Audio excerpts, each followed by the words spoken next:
चलो बच्चों, human capital formation. Human capital formation के अंदर सबसे पहले याद रखना हमारे पास दो तरह की कैपिटल होती है। एक होती है ह्यूमन कैपिटल और एक होती है फिजिकल कैपिटल। ह्यूमन कैपिटल और physical capital. Human human capital जो होती है, ह्यूमन कैपिटल इंटेंजिबल होती है, ये बात याद रखना। और जो फिजिकल कैपिटल होती है वो हमेशा टेंजिबल होती है, इट कैन बी सीन और टच। जैसे कि machine, building, land, these all are the tangible. Human capital क्या हो गया? Knowledge. It is a knowledge skills acquired through education and health. जो भी आपकी नॉलेज और स्किल्स है जो आप एक्वायर करते हो, that is human capital. Physical capital depreciate होती है। ह्यूमन कैपिटल डेप्रिशिएट होती है, but depreciation can be reduced. कर सकते हो ह्यूमन कैपिटल की depreciation reduce by education and health. Basically human capital क्या होती है? एक कंट्री के अंदर कितने प्रोडक्टिव लोग हैं जो एजुकेटेड एंड हेल्दी हैं। तो कम होते रहते हैं, पर अगर आप एजुकेशन पे खर्चा करते रहोगे और अपनी हेल्थ पे खर्चा करते रहोगे, then human capital can be reduce depreciation. आगे, मोबिल। कौन से ज्यादा मोबिल होते हैं? फिजिकल कैपिटल ज्यादा मोबिल होती है, एक कंट्री से दूसरी कंट्री आराम से जाती है, बट ये लेस मोबिल होती है, एक जगह से दूसरी जगह इतनी जल्दी मूव नहीं होती। ये इनके डिफरेंस, तीन बेसिक मेजर मेजर डिफरेंस थे, वही हमें याद करना। Sources of human capital formation. Human capital formation कैसे जनरेट होता है? 5 स्टेज के याद है किसी को? Expenditure on education, migration, on the job training और information. On the job training और migration. Migration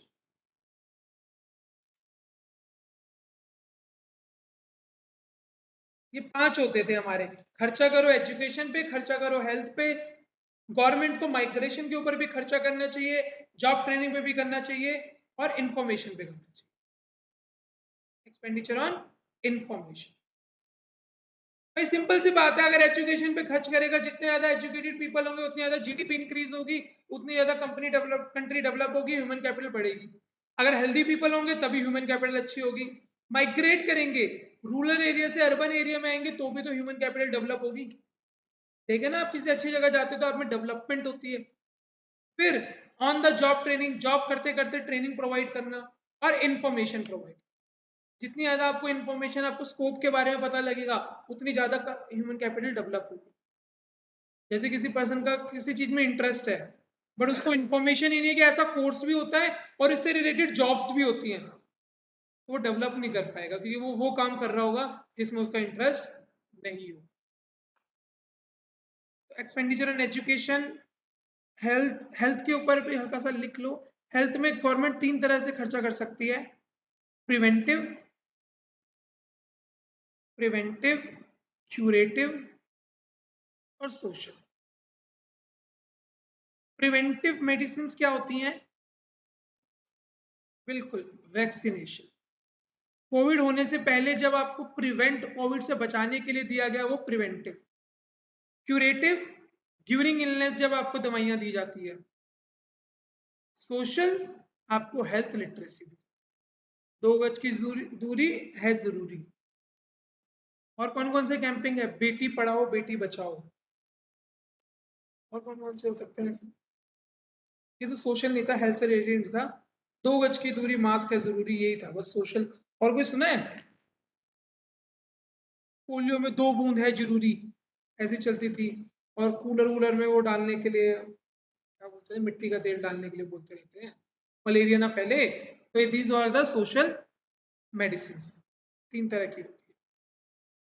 on the job training में यहाँ पर हमारा क्या हो जाता था? ट्रेनिंग ऑन कैंपस हो जाता था। इंफॉर्मेशन में इंफॉर्मेशन। माइग्रेशन में हल्का सा लिखना होगा, लिखना है तो माइग्रेशन के ऊपर इंसान की कॉस्ट होती है।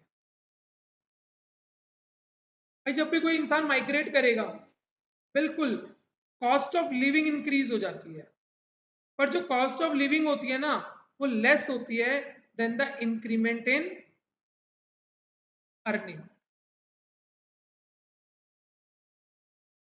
कॉस्ट ऑफ लिविंग और कॉस्ट ऑफ ट्रांसपोर्टेशन आती है। जब भी मैं जैसे सपोज करो मुझे जॉब मिल गई मुंबई में जाकर, तो वहां जब मैं रहूंगा, रेंट पे घर रहूंगा, सब कुछ मेरा ज्यादा लगेगा, पर जो मेरी सैलरी मिलेगी वो यहाँ की सैलरी से ज्यादा होगी और उस कॉस्ट ऑफ लिविंग से ज्यादा होगी, तभी तो मैं माइग्रेट करूंगा, वरना क्यों माइग्रेट करूँ। मैं दिल्ली में यहाँ पे सपोज करो मान लो 1 लाख रुपए कमा रहा हूँ, अगर मैं मुंबई जाता हूँ तो मेरी सैलरी होती है 1.5 लाख, पर वहां पे कॉस्ट ऑफ लिविंग मेरा महीने का आ रहा है 70,000, तो मैं क्यों माइग्रेट करूंगा। मेरे तो 20,000 उल्टा जेब से जा रहा है। तो जब आप माइग्रेट करते हो तो आप ये चेक करते हो कि आपकी जो कॉस्ट ऑफ लिविंग है वो आपके इंक्रीमेंट से ज्यादा है कि नहीं है, तभी आप जाओगे, वरना आप जाने को कोई फायदा नहीं। फिर it is difficult, it is difficult to prove cause and effect relation, cause and effect relation between human capital and economic growth। वो कहता है अगर ह्यूमन कैपिटल ग्रो करेगी तो इकोनॉमिक ग्रोथ भी डेवलप करेगी। बिल्कुल, अगर अच्छे इंसान होंगे तो इकोनॉमी अपने आप ग्रो करेगी, एजुकेटेड पीपल जहां ज्यादा होंगे, हेल्दी पर्सन जहां ज्यादा होंगे, वहां पे जीडीपी अपने आप बूस्ट होगी और इकोनॉमी ग्रो होगी। पर वो कहते हैं कि एक रिलेशन प्रूव करना इम्पॉसिबल है। क्यों? क्योंकि जो हम एजुकेशन को नापते हैं वो हम कैसे नापते हैं, टीचर पीपल रेशियो से। एक टीचर के ऊपर एक बच्चे के ऊपर, यानी एक कितने बच्चों के ऊपर एक टीचर है, टीचर पीपल रेशियो, इससे नापते हैं हम। Term of year of schooling से नापते हैं, एक बच्चा स्कूल में कितने टाइम तक रुकता है इस वजह से नापते हैं। तो ये हमारी क्वालिटी ऑफ एजुकेशन को थोड़ी बताएगी। भाई एक टीचर 100 बच्चों के ऊपर है या एक टीचर एक के ऊपर है, अगर वो ढंग से पढ़ा ही नहीं रहा तो ना तो वो एक का कल्याण करेगा ना वो 100 का कल्याण करेगा। तो ये कभी भी बता ही नहीं सकता कि एजुकेशन कैसी है।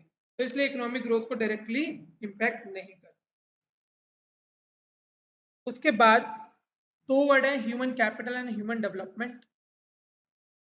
ह्यूमन कैपिटल और ह्यूमन डेवलपमेंट, ये दो वर्ड है हमारे। बस सिंपल इस मैं चैप्टर का क्रक्स क्रक्स आपके सामने लाता हूं जहां से एमसीक्यू उठ सकते हैं, बस उसके अलावा कुछ नहीं पढ़ने का।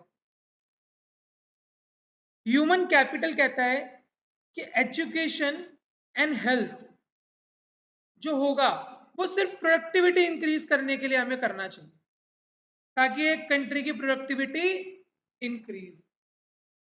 ह्यूमन कैपिटल जो हो यानी कि जो एजुकेशन और हेल्थ जो हम दें वो एक कंट्री की प्रोडक्टिविटी इंक्रीज करो, वहां की जीडीपी बूस्ट करने के लिए हमें ह्यूमन कैपिटल को बढ़ाना चाहिए। ह्यूमन डेवलपमेंट कहता है कि एक बेसिक राइट है इंडिविजुअल का, उसको एजुकेशन मिले और हेल्थ मिले। ये कहता है बस प्रोडक्शन बढ़ जाए इसलिए रेस करो, ये कहता है it is a basic birth right of an individual, it is a integral part. ठीक है, यानी बेसिक राइट होना चाहिए, बेसिक राइट भी लिख सकते हैं। तो ह्यूमन डेवलपमेंट और कैपिटल में बोले कौन सा अच्छा वर्ड है, तो ह्यूमन डेवलपमेंट अच्छा हो। ये कहते हैं सिर्फ प्रोडक्शन बढ़ाने के लिए हमें बढ़ाने चाहिए, एक पर्सन को एजुकेट कर दो ताकि हमारा काम बन जाए, उसके लिए नहीं करना। उसका बेसिक राइट है एजुकेशन लेना और हेल्दी रहना, इस वजह से। सेवेंथ प्लान में हमने डिसाइड करा था ह्यूमन कैपिटल डेवलपमेंट के ऊपर, हमने सेकंड प्लान के अंदर करा। कुछ रेगुलेटरी अथॉरिटी के नाम लिख लो, उसकी फुल फॉर्म याद रखनी है आपको। स्कूल एजुकेशन को कौन देखता है? एनसीईआरटी। एनसीईआरटी की full form national council of education and research. National council of education research and training. Seventh plan में ह्यूमन कैपिटल फॉर्मेशन हुई, यानी जो कॉन्सेप्ट लाए थे ये सातवें प्लान में लाए थे।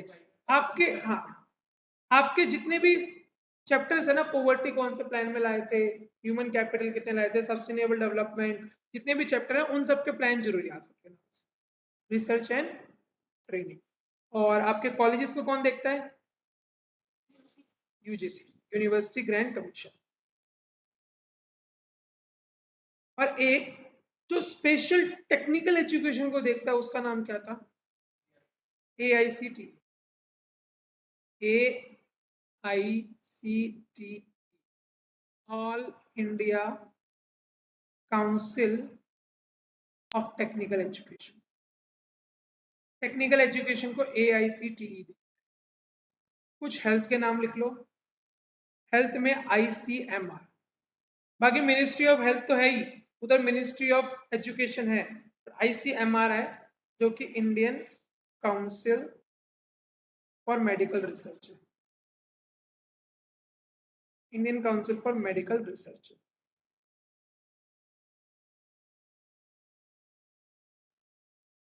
बस ऐसे थोड़े थोड़े पॉइंट, 5 मिनट और है, बस खत्म हो गया चैप्टर। आओ, उसके बाद गवर्नमेंट जो स्पेंड करती है, हाई करती है ऑन प्राइमरी एजुकेशन। जो छोटे बच्चों की एजुकेशन होती है या सेकेंडरी एजुकेशन होती है 12वीं तक, इस पे गवर्नमेंट ज्यादा खर्चा करती है। इसके बाद गवर्नमेंट खर्चा नहीं करती है, सीट नहीं बढ़ाती। और expenditure of tertiary sector, tertiary education is high. दोनों में डिफरेंस है। पहले में मैंने लिखा गवर्नमेंट ज्यादा खर्चा करती है छोटे बच्चों को पढ़ाने में, कि वो छोटे बच्चे स्कूल में घुस जाएं, एजुकेशन हैबिट डेवलप हो जाए। पर in reality expenditure on टर्शियल sector का मतलब है जो हम लोग खर्चा करते हैं प्राइमरी सेकेंडरी में इतना नहीं होता जितना स्कूल लेवल कॉलेज लेवल पे होता है।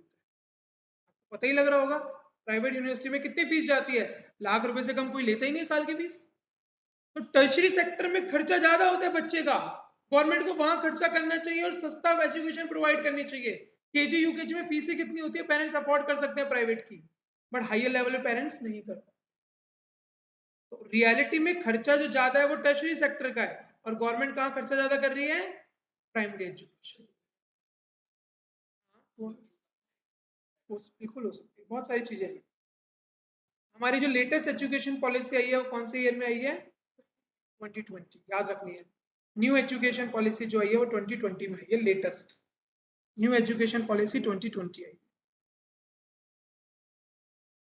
एक डिफरेंस इन एजुकेशन अपॉर्चुनिटीज है हमारे इंडिया में, यानी कि कहीं फीस तो बहुत ज्यादा है, कहीं बहुत कम है। हमारी एनसीईआरटी में दे रखा था एग्जांपल, हिमाचल में पढ़ाने की फीस है 34,651 और बिहार के अंदर है 4088 पर चाइल्ड इन अ ईयर।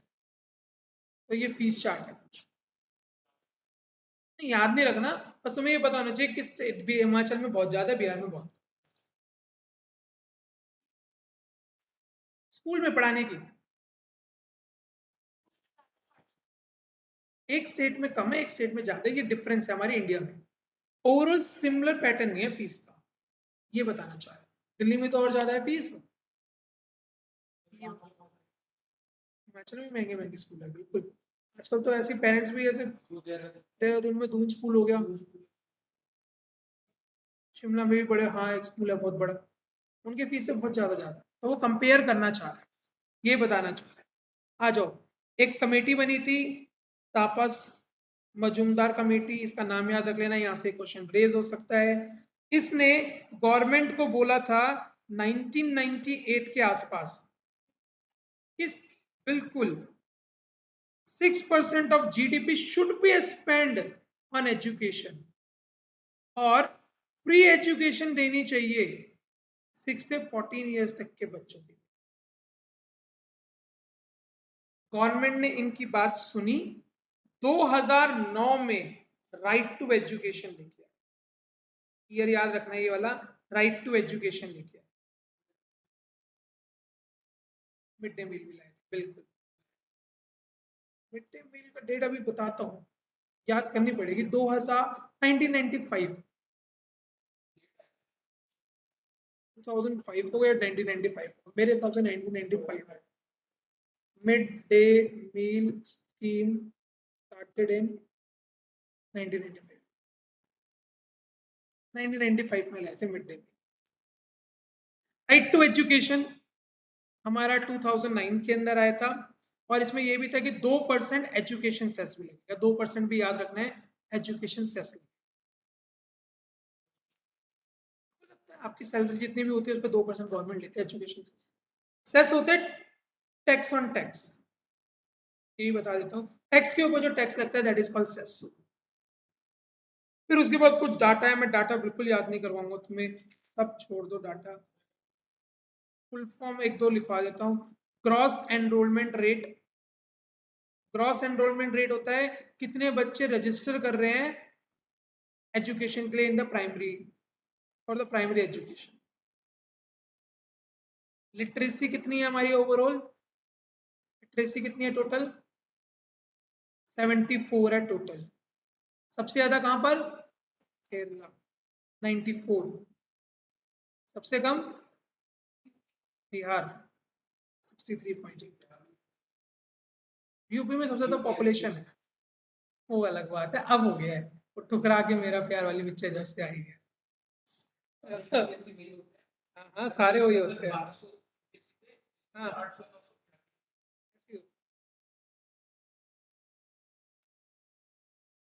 चलो, इसके बाद राइट टू एजुकेशन की डेट याद रख लेना।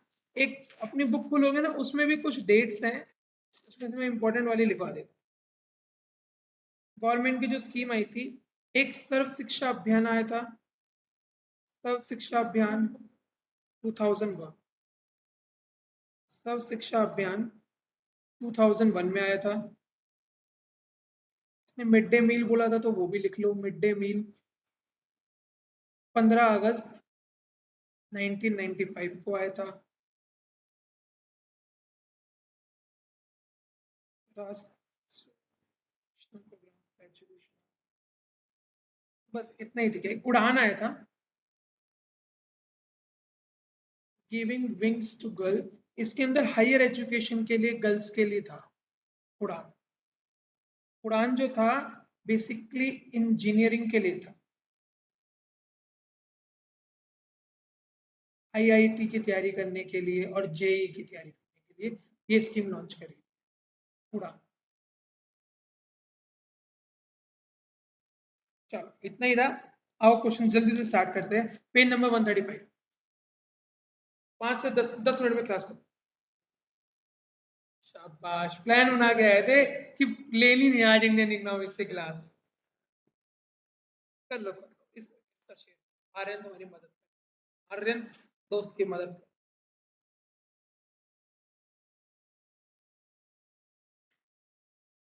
मैं भी इतना स्ट्रेस नहीं दे रहा क्योंकि आपके और सब एग्जाम चल रहे हैं, इसलिए मैं भी ज्यादा वो नहीं कर रहा। पर एक बार हो जाए इंडियन इकोनॉमिक्स का फिर इसकी डेली प्रैक्टिस करा करेंगे, रैंडम बेसिस पे इसके क्वेश्चंस उठाया करेंगे और वो करा करेंगे जब भी फ्री टाइम होगा।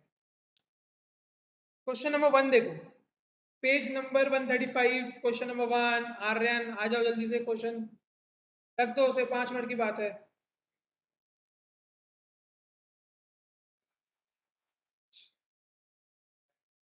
देखो, dash means the collective skills knowledge और other intangible asset, human capital 135। माने तुम भी माइक खोल के आंसर देते रहना। लेकिन देखो, डैश कैपिटल इज टेंजिबल, कौन सी है, फिजिकल, और which is intangible is human. Question third, identify which of the following is not a source of human capital formation, defence, बिल्कुल D. Which of the following is incorrect, human capital represent enhanced labor productivity, true. Invested in human capital enhance efficiency, true. Human capital is separable from owner, नहीं। मेरी health मेरे से कोई छीन नहीं सकता। Fifth, fourth का सी है, human capital is separable from its owner, false. Separate थोड़ी कर सकते हो आप, आपकी एजुकेशन, आपकी नॉलेज, आपकी हेल्थ आपसे कोई नहीं निकाल सकता, पैसा निकलवा सकते हैं आपसे। फिफ्थ देखो, adult education refers to on the job training. Adult education मतलब ऑल्ड जॉब, 40 साल के बाद आप पढ़ाई थोड़ी करोगे, आपको ट्रेनिंग के ऊपर ही एजुकेट किया जाए। Identify the organization which functions as the apex organization to provide quality school education, NCERT. School सुनते ही एनसीईआरटी। फिर Mr. Ramanpreet has started a new business venture. She intends to spend a huge amount on on-job training of a worker before putting them to work. बहुत अच्छी है. It exhibits the right step in the direction of human capital formation. Spot which of the following does not directly contribute. Add skill and expertise बिल्कुल करेगा अगर on the job training होगा. Efficiency improve करेगा. Ensure gender equality ये नहीं होगा. Which is eighth question? Which is the following is not a character of physical capital? C option देखो. It is mobile. Mobile तो है ही नहीं. Human capital is less mobile. Physical capital is more mobile. Which of the following ninth is major source of human capital formation? Education सबसे ऊपर है, फिर health है और फिर बाकी ये तीन. सबसे ऊपर education. Right to education. Right of children to free and compulsory education act was passed in 2009. Right to education. देखो 10th का क्या है? 2009. 11th देखो, हमारे को एक डब्बा सा दे रखा है, इसमें डाटा गिवन है. नीचे क्या कहता है? Real per capita income of India has increased by कितने परसेंट फ्रॉम 1951 टू 2016? कैसे निकालोगे इसे? 11 उसको याद करो, कंपैरेटिव स्टेटमेंट को. 1951 में कितनी थी पर कैपिटा इनकम? 7.65. 2016-17 में कितनी हो गई?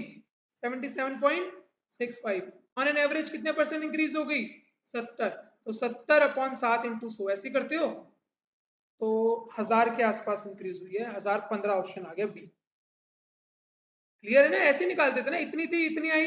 इंक्रीज कितनी हुई? 70 upon the base year into 100. Maths है. सर्व शिक्षा अभियान 2001 में शुरू हुआ. Which is not a problem. High failure and drop out rate बिल्कुल.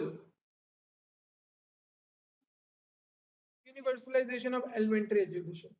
हाई फेलियर चलो ये भी मान लेते हैं, वैसे फेल करती नहीं है इंडिया के अंदर. 12वीं में पास तो कर देगी, 33 मार्क्स आगे पढ़ाई करो ना करो पर 33 तो आ ही जाते हैं. एनसीईआरटी कब आया था? 1961. डिस्करेजमेंट इफेक्ट यानी उनको स्कूल से भगाना. It is not a problem. हमारे इंडिया में थोड़ी है कि भगाते हैं हम स्कूलों से, बुलाते हैं उनको. एनसीईआरटी 1961. यूजीसी 1956. रट्टा मार लेना पीछे से देख के, इतने कोई जरूरी नहीं है. आईसीएमआर की full form Indian council of medical research. 17 अपने आप कर लेना. 18 देखो, हेल्थ सेक्टर के लिए कौन सा बना हुआ है इसमें से? आईसीएमआर. डी आ गया.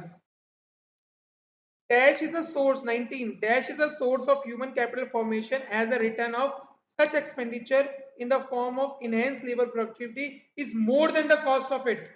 Migration. अरे मोर देन इट वाला तो माइग्रेशन ही आएगा ना. खर्चा ज्यादा हो उससे तो मोर देन उसमें आ गया.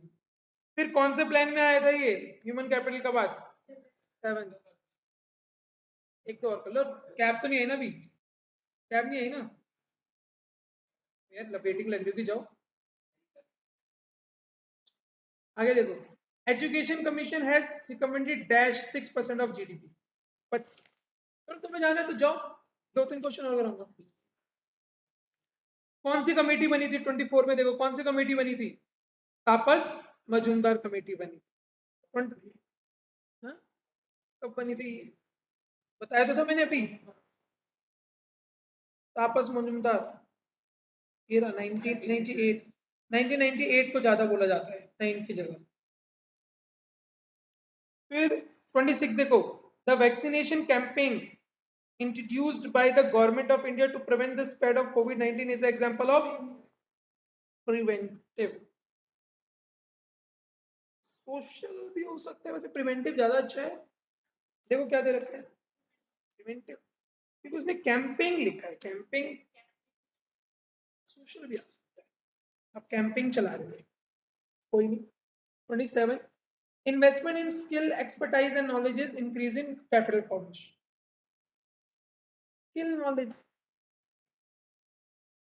improvement of skill, expertise and knowledge of people in a nation is referred to increase in human capital formation. Capital formation की जगह ह्यूमन कैपिटल फॉर्मेशन. इसके बाद एक मैच द फॉलोइंग देख लो. 58 और 59 फिर खत्म. 58 देखो. 58 सर्व शिक्षा अभियान, पढ़े भारत बड़े भारत, उड़ान और national programme for education of girls NPEGA। पहले देखो, providing a comprehensive platform to deserving girls student who aspire pursue higher education in engineering, Udaan. तो सी का हो गया उड़ान। सी का ऑप्शन छोड़ो, पहले आगे चलो। University of elementary education by ensuring enrollment of children in school education, तो ये हो गया सर्व शिक्षा अभियान। इसके अंदर स्कूल और एजुकेशन पे फोकस करा था, तो चारों कॉन्सेप्ट क्लियर हो जाएंगे। थर्ड वाला, हार्डेस्ट टू रीच, बिल्कुल गांव में जो दूर दराके में गर्ल्स रहती हैं उनको रीच आउट करने के लिए डी था, national programme for education of girls at elementary level. And last is Padhe Bharat Badhe Bharat है, to improve language by creating an enduring interest in reading and writing. Padhe Bharat Badhe Bharat, तो रीडिंग स्किल्स डेवलप करने की बात करी गई थी। Question 58, option is B. University of elementary education हमारा पहले वाला था, सर्व शिक्षा अभियान। 59 देखो last, migration, low level of academic standard, population high growth, lack of man power. तो पहला देखो, इधर से देखो, reduce per capita economic growth, तो वो तो हो गया पॉपुलेशन हाई ग्रोथ। जितनी ज्यादा पॉपुलेशन, पर हेड लोगों पे कम पैसा आएगा, तो सी का हो गया first. Imbalance between demand and supply of human resource, तो ये हो गया lack of man power planning, D. Brain drain is migration, जब एक कंट्री से दूसरी कंट्री में जाते हैं तो उसको ब्रेन ड्रेन बोलते हैं। ये टर्म बहुत आएगी, इंपॉर्टेंट है। ब्रेन ड्रेन सबको क्लियर है ना, जब हमारी कंट्री के स्किल्ड पीपल दूसरी कंट्री में चले जाते हैं, that is brain drain. And last is mismatch between skills is called low level of academic standard. बस इतना ही करेंगे। किसी को कुछ पूछना है पूछ लेना, ये क्वेश्चन सारे के सारे घर पे करना। चलो, क्लियर है हिमांशी सारा? Yes sir. आसान है ना इंडियन इकोनॉमिक्स? हाँ जी। चलो, बाकी सब्जेक्ट में अच्छे से मेहनत करो। ठीक है बच्चे। यस।